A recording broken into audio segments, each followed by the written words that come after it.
노래를 부르는가 하면 오빠 생각과 고향의 봄이 만나서 결혼을 하게 됩니다.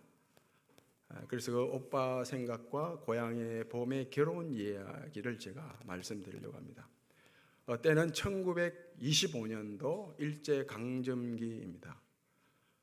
수원에 살고 있던 최순애라는 소녀, 12살 소녀가 그 당시 소파 방정환 선생님께서 운영하던 어린이라는 그 잡지에 동시를 보내서 입선하게 됩니다. 그 동시가 바로 오빠 생각입니다.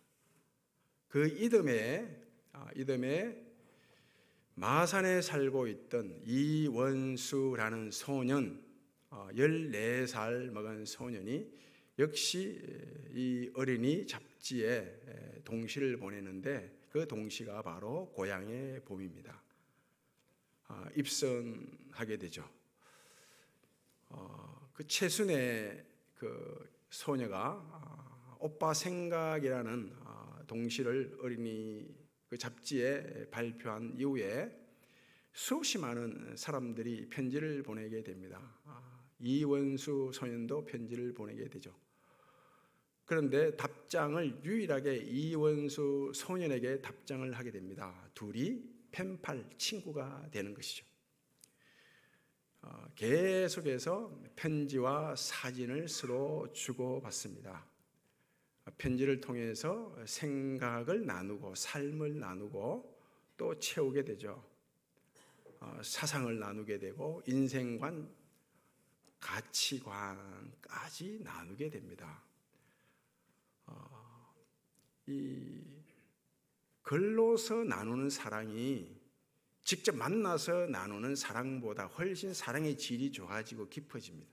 이를테면 남녀가 10번을 만난다고 할 때 5번은 직접 만나고 5번은 편지를 써가면서 서로 만나는 사랑이 10번 다 직접 만나는 사랑보다 훨씬 사랑의 질이 좋고 사랑이 깊어집니다. 틀림없습니다. 이건.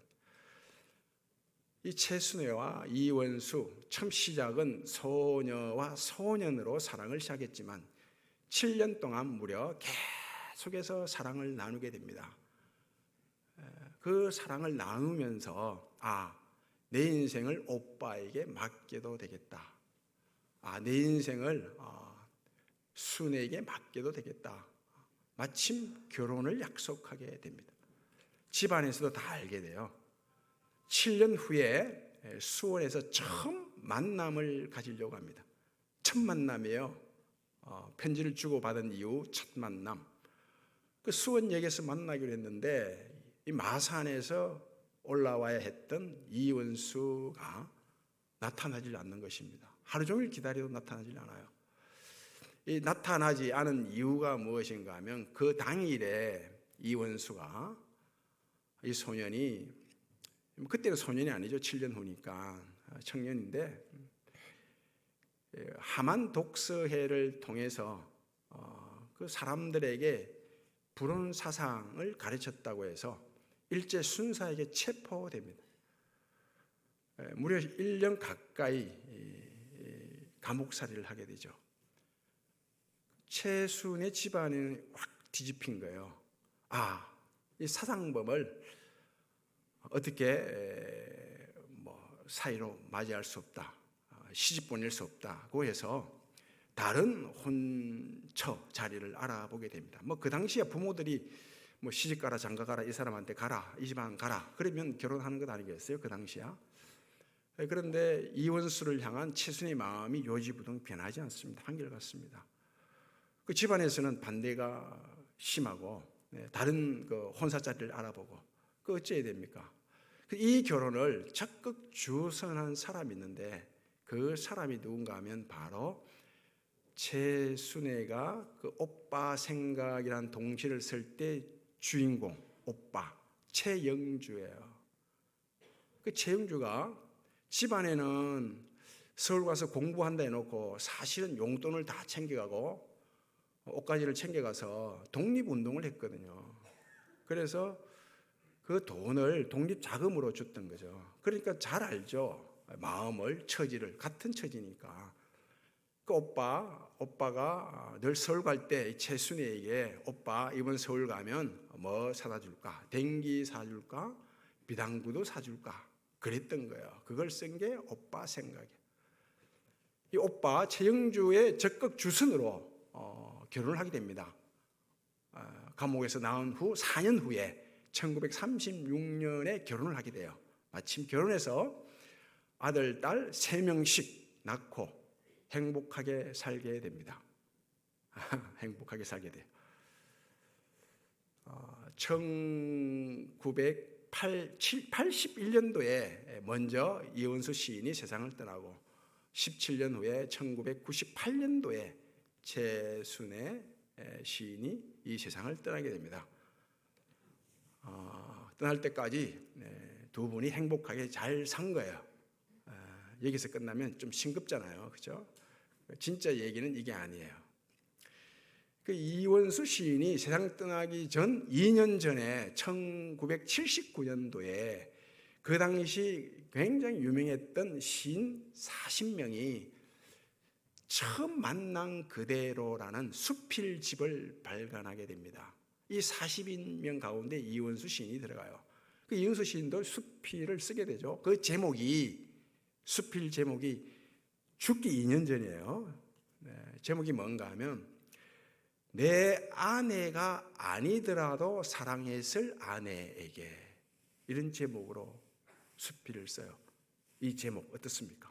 내 아내가 아니더라도 사랑했을 아내. 좀 와닿습니까? 이 제목이.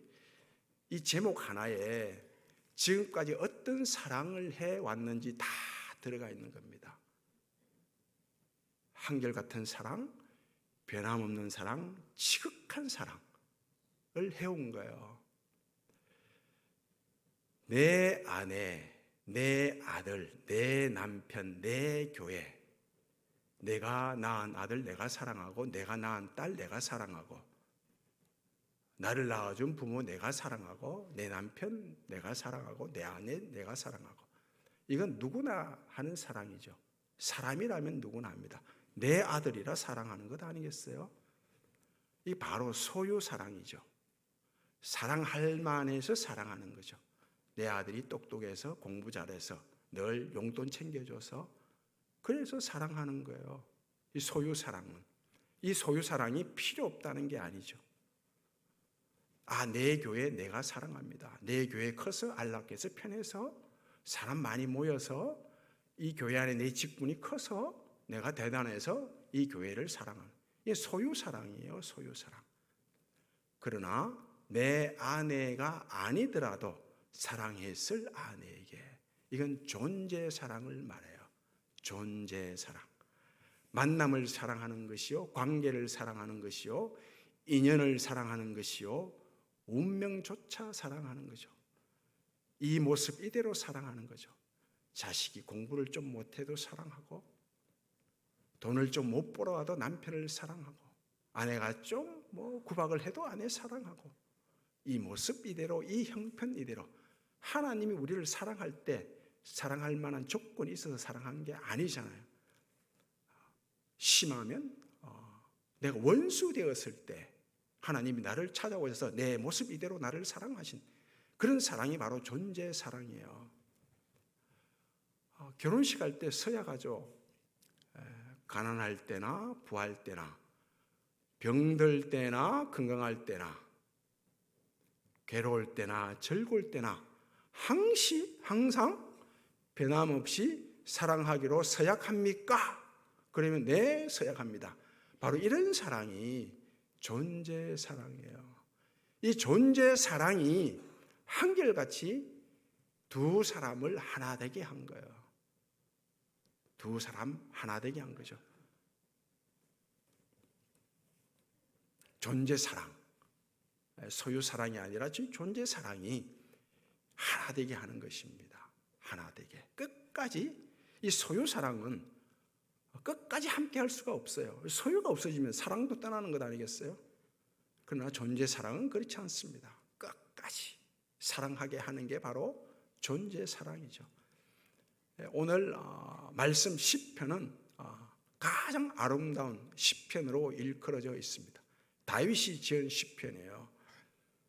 세상 만사 내 뜻대로 내 생각대로 내 계획대로 되는 일이 잘 없지 않습니까? 돌아보면 내 생각대로 된 일이 많습니까? 아니잖아요. 내 계획대로 잘 되는 일이 없습니다. 생각대로 내 뜻대로 잘 되지 않습니다. 특히 자식만큼은 내 뜻대로 안 돼요. 잘 안 되죠. 다윗을 보세요. 다윗 자식 농사가 어떻습니까? 자식들끼리 싸우고 죽이고 미워하고 완전 콩가루였거든요. 이 다윗이 인생 말년에 안 것입니다. 가족이 연합해서 하나 되는 것, 이거 정말 어렵구나. 그래서 이 시편을 짓는데 모든 백성들로 하여금 이 노래를 성전에 올라갈 때마다 부르도록 하라고 해서 이 노래를 지은 거예요. 형제 자매가 연합해서 동거해서 하나 되는 일이, 함께 사는 일이 얼마나 아름답고 선한지 모른다. 가장 선한 모습, 아름다운 모습이 바로 온 가족이, 성도들이 사랑 안에서 하나 되는 것이다. 이걸 안 거예요. 그래서 이 노래를 모든 백성들로 하여금 부르도록 한 것입니다. 이 손자병법에 이런 말이 나오는 겁니다. 싸우고 다투기를 절겨하는 장군치고 큰 인물이 없다고 합니다. 그래서 싸워서 이기는 것은 최하책, 하수들의 책략이요, 싸우지 않고 이기는 것이 최상책이라고 합니다.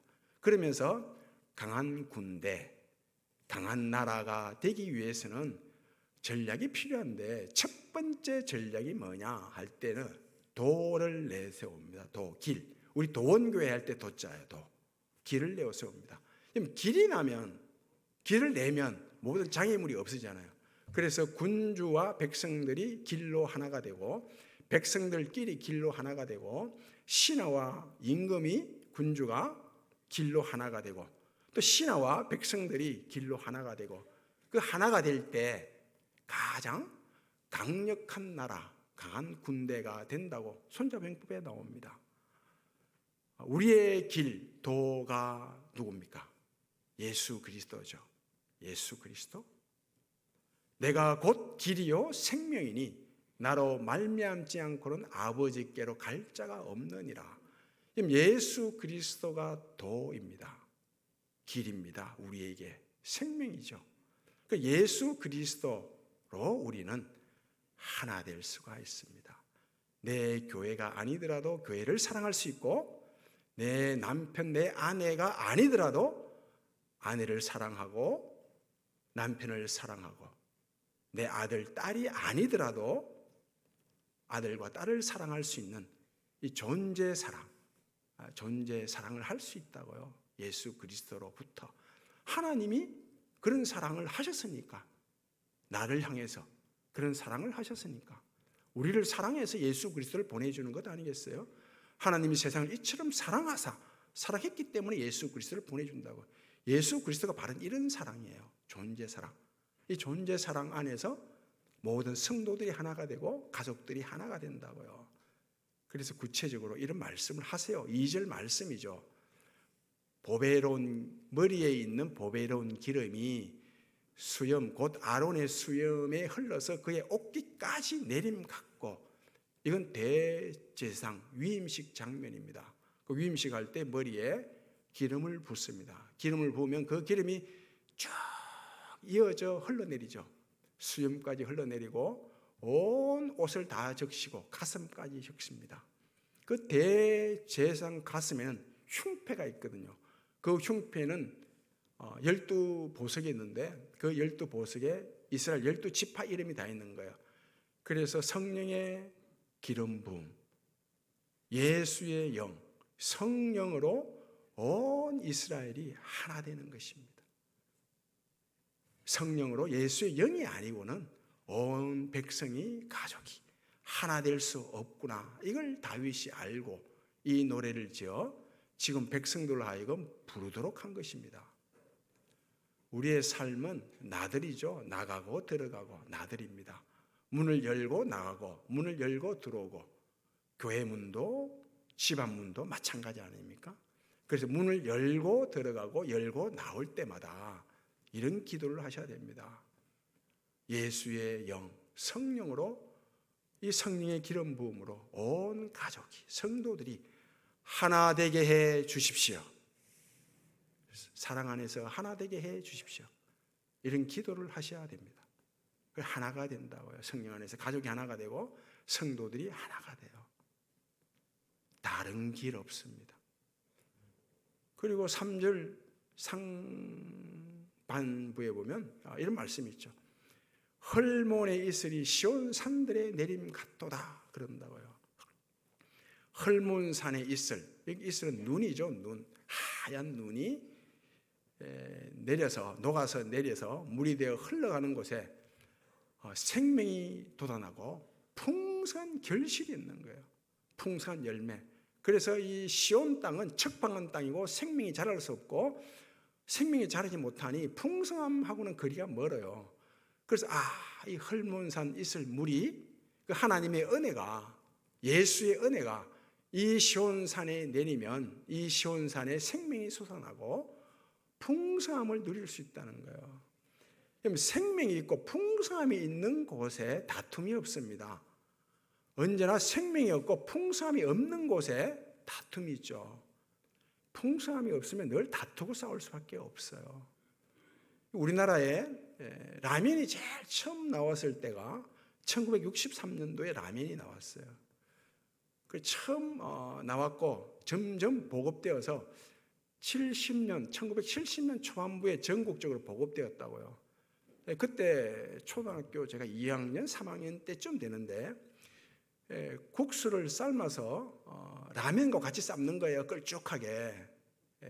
라면 스프 2개였고 라면 2개였고 그래서 마치 꿀꿀이 죽처럼 이렇게 걸쭉하게 끓여서 다라이에 두고 다 퍼먹는 거죠. 퍼먹는데 이 라면 면발이 너무 맛있고 국수하고는 비교가 안 되잖아요. 이 김에 튀기기 때문에. 그래서 젓가락으로 라면 면이 맛있으니까 그걸 건져 먹으니까 형이 그걸 보고 싸대기를 때리는 거예요. 야 임마 왜 니는 국수 안 먹고 라면만 건져 먹냐. 그래 맞으니까 또 대 들어야죠. 어떻게. 대 들다가 또 맞고 그때 제가 얻은 교훈이 있습니다. 풍성함이 없는 곳에는 싸움이 있구나. 다툼이 있구나. 그리고 두 번째 얻은 교훈은 내보다 힘이 센 형에게 대들었다가는 두들겨 맞는다. 이 교훈을 얻은 거지. 이처럼 풍성함이 없으면 싸움, 다툽니다. 누구나. 그러나 생명이 있고 풍성함이 있는 곳에서는 하나됨이 있죠. 하나님의 은혜, 예수의 은혜로만 사랑 안에서 하나가 될 수 있습니다. 왜요? 생명이 있고 풍성함이 있거든요. 내 아내가 아니더라도 사랑했을 아내, 내 남편, 내 교회, 내 자식, 내 부모 아니더라도 사랑했을 아내, 남편, 아들, 교회. 바로 존재 사랑입니다. 예수의 은혜, 예수의 영, 성령으로만 이 존재 사랑을 할 수 있죠. 이 존재 사랑이 온 지체들을, 공동체들을 사랑 안에서 하나 되게 합니다. 하나 되게 해요. 의식이 공간을 만들죠. 의식이 공간을 만들어요. 의식이 만든 공간은 또 의식을 지배합니다. 항상 순서는 그렇습니다. 우리나라에서 영남, 우리 경상도 지역에서 제일 땅값이 싼 곳이 아마 군위군일 거예요. 군위군이 땅값이 싸고 인구 소멸 지역에 들어가 있고 전국 1등, 2등을 다투고 있고 굉장히 낙후된 곳이 군위군입니다. 이 군위군에 가장 가치 있는 비싼 공간이 있습니다. 그 대추공원 화장실 말고 그 군위에 가면 20억짜리 화장실이 있거든요. 대추공원이라고 화장실이 있습니다. 그거 말고 가장 값비싼 공간이 있습니다. 가장 값비싸 보니 뭐 가장 가치 있는 공간이다 그렇게 말도 하는데, 어떤 공간인가 하면 그 사유원이라는, 사유원, 생각하는, 사유하는 그런 수목원입니다. 근데 이 수목원 입장료가 얼마인가 하면 놀라지 마세요. 69,000원입니다. 대한민국에 수목원 입장료가 69,000원 하는 단 한 군데도 없습니다. 유일하게 그곳이에요. 그리고 가면 점심을 먹어야 되는데 반드시 점심을 먹도록 되어 있습니다. 예약자만 받거든요. 하루 200명씩 예약한 사람만 받습니다. 점심을 먹고 저녁을 먹어야 되는데 점심값이 6만 원입니다. 저녁도 6만 원이고. 그래서 거기 하루 당일 갔다 오려가면 거의 20만 원 들어갑니다. 잠을 안 자고 하루 그냥 가서 보고 밥 먹고 오는데 20만 원입니다. 우리나라에 제일 비싼 호텔도 이 정도는 아니거든요. 왜 그러면 가장 값싼 땅에 값비싼 공간 수목원이 들어섰느냐 하면 그 배경이 있습니다. 1989년입니다. 모가나무, 300년 넘은 모가나무가 일본으로 밀반출된다는 소식을 대구 태창철광 사장이 듣고 이건 밀반출되면 안 된다고 해서 부산으로 가서 그 모가나무 4그루, 300년 넘은 모가나무 4그루를 사옵니다. 대신 돈 주고. 그 당시 돈 2천만 원이에요. 오늘날 치면 한 2억 정도 되는 겁니다. 그리고 거기에다가 웃돈을 줘요. 엄청난 웃돈을 줘서 밀반출되는 것을 막고 그 모가나무 4그루를 가장 싼 땅 군위군에 심게 되죠. 그 이후에 전국에서 비싸고 아름답고 유명하다는 나무는 다 와서 심습니다. 정원을 가꾸는 거예요. 더불어 뭘 하는가 하면 공간을 짓는데, 건축물을 짓는데 그 정원과 어울리는 공간들을 짓는데 그 당시 세계에서 제일 유명한 건축가들이 와서 공간을 짓습니다. 포르투갈의 알바르시자, 일본의 마츠노부, 중국의 회이랑, 최고의 건축가거든요. 이분들이 와서 설계해서 공간을 짓습니다. 우리나라에도 제일 유명한 건축가, 건축 설계사들이 다 거기에 참여합니다. 정영선, 그리고 고기영, 김현희, 성효상 이분은 동성교회 장로님이세요. 서울에. 박창렬 이런 분들이 설계를 하고 건축물을 지어요. 그러니 가장 가치 있는 공간이 된 것입니다. 가장 싼 땅에 가장 가치 있는 공간이 쓰게 된 거예요. 그리고 그곳에 갔다 온 사람들은 자기가 최고의 가치 있는 사람이다, 이런 자의식을 가진다고 합니다. 가장 저렴한, 싸구려, 값싼 곳이 어디입니까? 바로 이 세상 아닙니까? 그래서 이 세상을 우리가 흑암이 가득한 곳이라, 어둠이라 이렇게 말합니다. 가장 값싸고 낙후되고 저렴한 이곳에 가장 가치 있는 교회를 예수님이 세우셨습니다.